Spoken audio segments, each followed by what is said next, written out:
The near future. A virus destroys 99% of humanity. There are 513 survivors left in the world. They are all forced to live on a small island in the Baltic Sea, as the rest of the Earth is uninhabitable. A woman gives birth to a baby. The people around her congratulate the happy mother, but her father says goodbye to her. He leaves the house accompanied by family and close friends and goes to a high cliff. A television journalist films the event, narrating that regardless of how tough times may be, new life arrives while the old departs. Hence today, the grandfather, following the laws established on the island, will sacrifice himself so his granddaughter may live. The elderly man bids farewell to the people and jumps off the cliff at the same time as his daughter gives birth to a second child, thereby creating a problem for the island's inhabitants. The thing is, Helgoland has a population of 513 people. Birth rates are strictly controlled, and if a baby is born unexpectedly, someone must sacrifice themselves voluntarily or forcibly. The community leader Beatrice maintains a social ranking. Commit a good deed,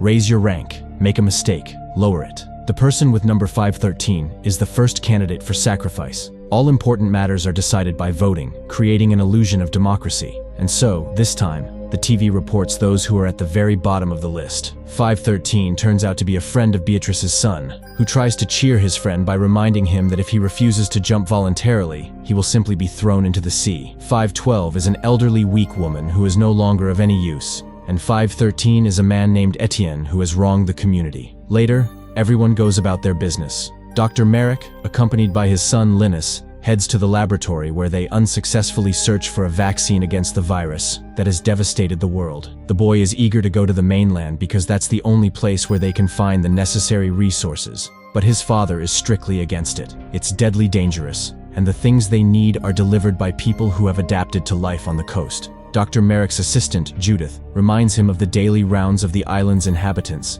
and they start with number 513. Etienne stole painkillers from the pharmacy for which his rating immediately dropped, and he was punished by being deprived of food. Now he might even die. The other islanders go to the shop where they can take a strictly defined amount of food. Unexpectedly, one of the children breaks a jar of pickles, and Henrik advises his friend to give the boy his food. He immediately does so in front of everyone, thereby raising his rating from a dangerous position, while the others praise the man for his kindness. Henrik suggests to Etienne's wife, Lisa, to provide him with intimate services in exchange for some food for her husband. Noticing this, Beatrice asks her son to restrain himself, but the boy is too confident in his impunity. Later, Merrick returns to the laboratory, where it is revealed that it houses people brought from the mainland on whom the doctor tests new drugs, hoping to find a cure for the virus. But so far, all his test subjects have died. Meanwhile, Lisa goes to Henrik, but their activity is interrupted by an alarm signal. Illegal immigrants are approaching the island. The island's defense commander orders them to turn back, and when they refuse to do so, Henrik shoots them all, even though the people had already turned back. Later, all the rest residents are gathered for a vote.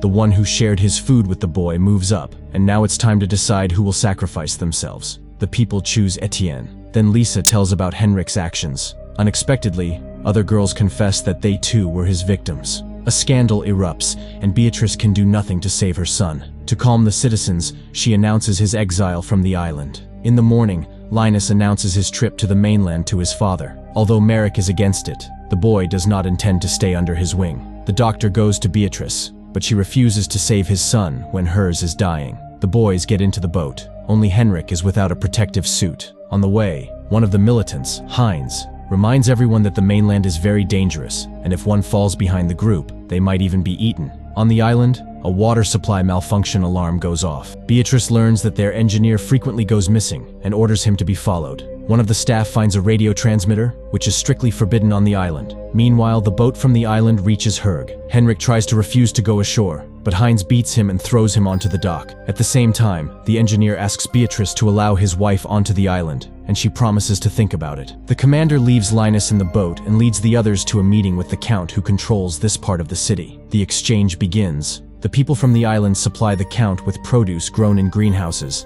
and he gives them medical drugs that his people collect in abandoned hospitals. At the same time, Linus disobeys orders and goes ashore, where he meets a guy who offers to supply him with medicines found in a ship's laboratory. Linus agrees to go with him, unaware that his squad is already returning to the boat. The guys enter the dock where Linus is handed a whole box of flu vaccine, but in return, the people demand passage to the island. Linus tries to convince them that he's not the one who makes such decisions, and offers to give him the medicines in exchange for lobbying for them. At this time, his group is attacked by slum dwellers, and Heinz's mask is torn off, but his friends come to the rescue and fend them off. They make it to the boat, but realizing that Linus is not on board, decide to leave without him. Linus sees this and runs after them. He manages to jump onto the boat, but his protective suit tears, and the guy who gave him the medicines, who was running after him, is killed. Upon returning to the island, both the injured are taken to quarantine, but Linus manages to hide the bottle obtained on the mainland. The Count's people find the dead boy and discover a vial of vaccine on him. On the island, Linus tells his father about what happened and hands over the vaccine. His father begins to examine his health, fearing infection. Heinz is also brought into quarantine, but the boy clearly does not feel well. Moreover, he develops a rash, the first sign of a viral disease. The people on the island, learning about Heinz's infection, become agitated. Later, Merrick examines the vaccine brought by Linus, and it turns out to be real. The doctor would like to find out what else is on that ship, but for that, he needs to release Linus from quarantine, which is currently impossible. The doctor tells Beatrice everything, but she categorically demands to keep everything secret, fearing a riot. Merrick gives Heinz everything he has, but the boy gets worse. Meanwhile, Henrik wanders through the city and meets an elderly woman who exchanges beautiful trinkets for food. The boy approaches her, but after taking his keychain, she refuses to give him anything. Then Henrik removes his clothes, showing off his healthy body, which delights the old woman. She has not seen normal people for a long time. She takes Henrik with her to the island. Beatrice unexpectedly offers Lisa to become her assistant, saying she is not at all angry about her actions in Henrik's exile. This becomes known, which raises the leader's rating, as she supports justice. Merrick, for the first time, allows Judith into the quarantine rooms, where she sees 2 subjects brought from the mainland. The woman is horrified, as no one on the island knows about this, but she has to start working and takes blood for analysis from a young girl. The doctor explains what and how he does it, and Judith is again amazed at his heartlessness. On the mainland, the old woman takes Henrik to her dwelling, located in an old theater, gives him a new suit and makes him undergo alcohol disinfection, but she asks him not to play with fire like his previous friend. At this time on the island, despite Merrick's efforts, Heinz dies, and Linus discovers a rash on himself. In Hamburg, Henrik asks the old woman to take him to the Count, but she refuses, which angers him greatly. He follows her and finds the place where she keeps her treasures, and then beats the old woman to death. On the island, Beatrice announces the death of Heinz and blames the commander. The girl is outraged, as it is the leader who makes them sail to the mainland. The youth supports her protest and begins to cough demonstratively, causing panic among the adults who immediately scatter, not finishing the vote. Nonetheless, the commander's rating decreases, and Beatrice introduces parental responsibility for their children's actions. And then, one of the women discovers that her daughter is pregnant. This unplanned pregnancy could lead to big problems, but the girl categorically refuses to get rid of the child despite her mother's pleas. Meanwhile, the engineer informs his wife about the opening on the island following Heinz's death and promises to do everything so she can come. A couple spying on him hears this conversation, but unexpectedly the woman refuses to report him because he only wants to reunite with his wife. At the same time, in the laboratory, the condition of the test subject girl worsens. Judith sympathizes with her, and she reveals that her brother, who has a family, sold her to the island, and she does not hold a grudge against him as she managed to do something good. Linus shows his father the rash, which does not surprise the doctor, since he immediately realized his son was infected. The boy asks to be used for experiments, although his father cannot bring himself to do it. In Hamburg, young people who found the medicines passed to Linus are brought to the Count. The leader asks to be shown the ship, but they say the only one who knew the way there has died. The Count offers to use them to join him, and asks to find the ship. The leader of the youth group asks to take them along because they are sure he wants to capture Helgoland, as it is the only place with the doctor capable of making a cure. The Count makes a promise. Merrick begins to study his son, who asks him to promise that he will find that ship with the laboratory. Later, the doctor goes to the former commander and asks for her help to get to the mainland. She promises to do this if he can release her from the cage where she was unjustly locked up. On the mainland, Henrik falls into an ambush by a group that feeds on humans. He confesses who he is and asks to be handed over to the Count. The cannibals take him to the Count's dwelling, and he agrees to exchange the boy for antibiotics, hoping to get a ransom from Beatrice. Meanwhile, the engineer's wife contacts his wife, informs her about the interview tomorrow, and asks her to prepare well. The Count informs Henrik that he knows about his exile. Then the boy offers to show him the island's defense weaknesses to capture it. Later, The engineer's wife arrives at the designated place and passes the first round for the position of pharmacist. And Merrick notes a deterioration in Linus's health. The next day, the two women who perform the best in the testing must prove to the islanders that one of them deserves the doctor's position. One of them is the engineer's wife, a practicing pharmacist, and the other, named Daniela, calls herself a surgeon. At the same time, on the island, Etienne finds a bottle of schnapps in the desk and gives it to the windmill mechanic. Meanwhile, the commission consisting of the island's leadership conducts the final testing. Daniela answers all the questions correctly, but the pharmacist also demonstrates good knowledge. Then, Beatrice proposes a vote, and with Merrick's final decisive vote, the commission chooses Daniela, causing the engineer to have a nervous breakdown. He attacks Merrick, but Beatrice shortens him, as no one had promised him anything specific. Later, Daniela arrives on the island, and after the welcoming party leaves the dock, people from the cannibal gang who arrived on the island illegally are found on the boat. The engineer contacts his wife, but she advises him to forget her and move on, and they show Daniela her new home. At night, unable to resist the temptation, the windmill mechanic drinks the Fanshan apps and doesn't see the engineer climb the windmill and break one of its blades. In the morning, seeing the recording of the incident, the drunk man climbs up, falls, and hangs high above the ground, his broken leg caught on the ladder. The ambulance takes the injured man, brings him to Merrick, who decides to amputate the leg, and asks to call Daniela. But the woman acts strangely, as if she doesn't know what to do. Merrick and Judith conduct the surgery, after which the doctor questions the new surgeon, and she suddenly confesses that she was a Pilates trainer, so she knows the body structure. She just memorized a surgery book because she needed to get to the island by the Count's order. She will guard him, because soon everything here will change. But then it turns out that Judith heard their conversation. Moreover, she has long known about the doctor's violations that he committed for his son, and now she intends to report everything to Beatrice. But Daniela attacks the doctor's assistant and kills her. Later, together with Daniela, they throw Judith's body into the sea. That evening, Lisa tries to convince Beatrice to soften the new law that makes parents responsible for their children, as people don't like it.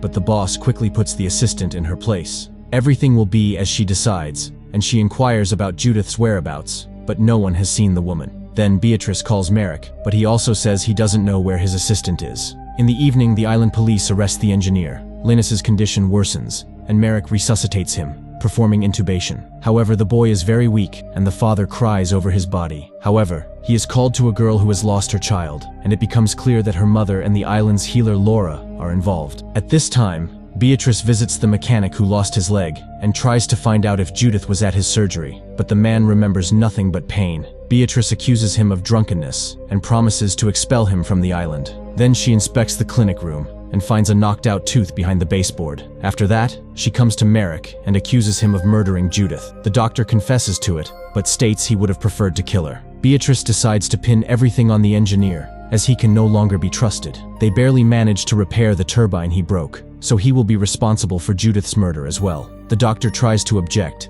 but the woman reminds him of his son's dire situation, and Merrick complies. And on the mainland, the Count announces to his people, among whom is now Henrik, that they are sailing to new shores. The next day on the island, a trial is held for the engineer. Beatrice secures a guilty verdict for him for sabotaging the turbine and murdering Judith, corroborated by the blood on the man's shirt. But when Merrick refuses to testify, Daniela takes it upon herself, confirming that she conducted the DNA analysis, and the blood belonged to the deceased. The man tries to appeal to the islanders, as he has lived there, and they know him as a law-abiding citizen. But a vote decides his fate. The man is taken to the seashore, where the entire population of the island gathers, ties him up, and leaves him at the surf's edge, watching as the tide rises. When the unfortunate man's cries cease, the people leave. Only Merrick remains on the shore, living through his cowardice. Later, he goes to his son, and suddenly starts telling him how it all began. He remembers that day, as if it were yesterday. The whole family was supposed to go to the island of Helgoland, but when he and his son arrived at the ferry,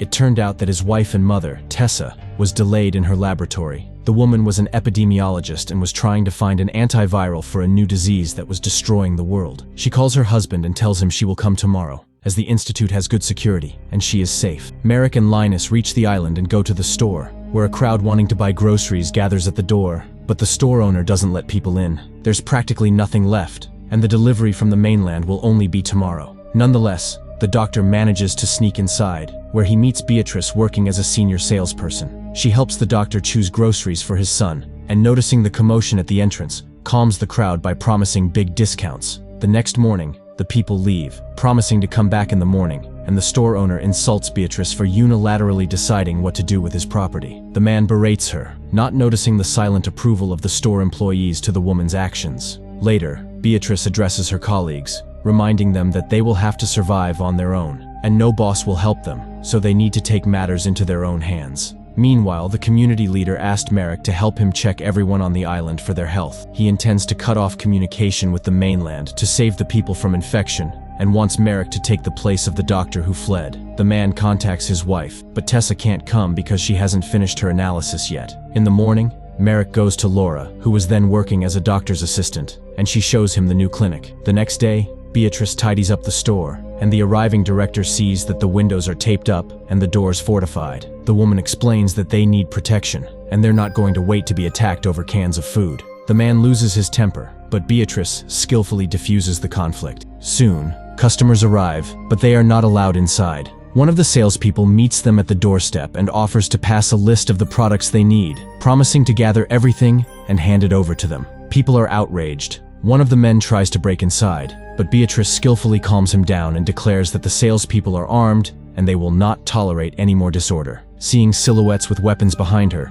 the crowd calms down and shops according to the new rules. The troublemaker leaves. In the evening, Beatrice looks out the window and sees men hiding in the darkness, but says nothing to the director, who is outraged by her behavior. However, the woman skillfully manipulates him, expressing sympathy that his children are somewhere on the mainland, and he leaves. But almost immediately, he is captured by armed men, led by the troublemaker from the day. They demand to be led inside, threatening to kill the director. Beatrice turns to the salespeople, outlining the situation. If they let them in, they lose everything but save the director. If they don't, the director faces trouble. The salespeople vote against opening the doors, and when Beatrice informs the robbers about this decision, the troublemaker pulls the trigger, and the director dies. Using the shock of the moment, Beatrice orders them to drop their weapons. They comply and run away. Beatrice arms the salespeople for real and orders them to find the troublemaker. All this is witnessed by her underage son. The next day, Beatrice goes to the main island police officer and invites him to organize self-defense. He refuses,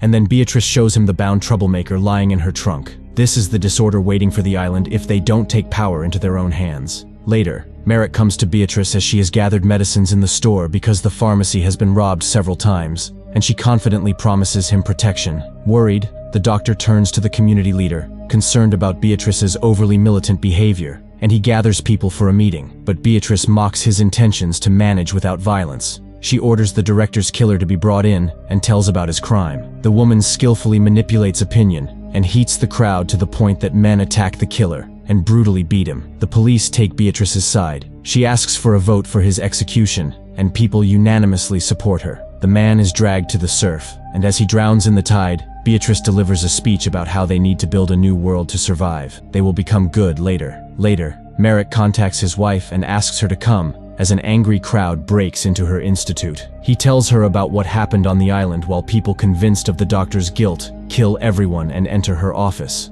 Merrick watches in horror as the crowd kills his wife, powerless to help. In the evening of the same day, Beatrice comes to Laura and offers to rid the island of troublemakers to make it governable. Seeing a promotional calendar on the wall with the number 53, she names this number as optimal for the island's population. When the woman is horrified, Beatrice hands her insulin, promising to supply her with it regularly, as otherwise, she would not survive. The next day, the coast washes up numerous bodies, apparently thrown overboard from some ship. Laura and Beatrice take their infected blood and start injecting the undesirables with infectious shots, passing them off as vaccines. Some die immediately, and rumors of infection spread across the island. The women ask Merrick to help in testing the islanders, and although he is grieving his wife's death, he joins them. Later, Laura and Beatrice announce the surnames of the infected. Merrick notices that these are the ones who did not want to submit to the new leader, but she reminds him that only 513 people can live on the island, and she urges the man to do his duty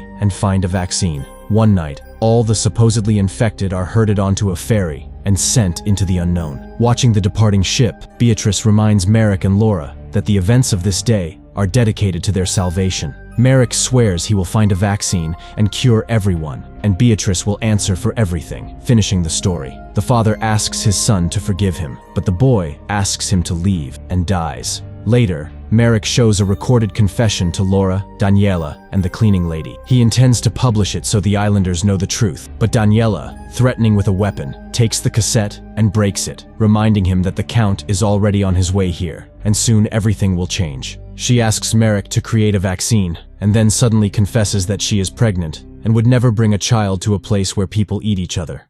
Meanwhile, on the mainland, the Count and Henrik watch young people bring them a ship with a modern laboratory and loads of medical drugs on board. Now, Merrick will have everything he needs. At the same time, Beatrice enjoys swimming in the pool, unaware that this ship is already sailing to the island, and a local priest becomes the victim of cannibals who have illegally arrived on the island. The picture does not shine with interesting inventions. A world stricken by a virus does not differ much from our own, but the speed at which a transformation occurs in the human mind, after which the usual norms of morality are easily forgotten or successfully ignored, is striking. The herd instinct quickly gains mundane functionality, forcing people to simply survive, which seems rather questionable.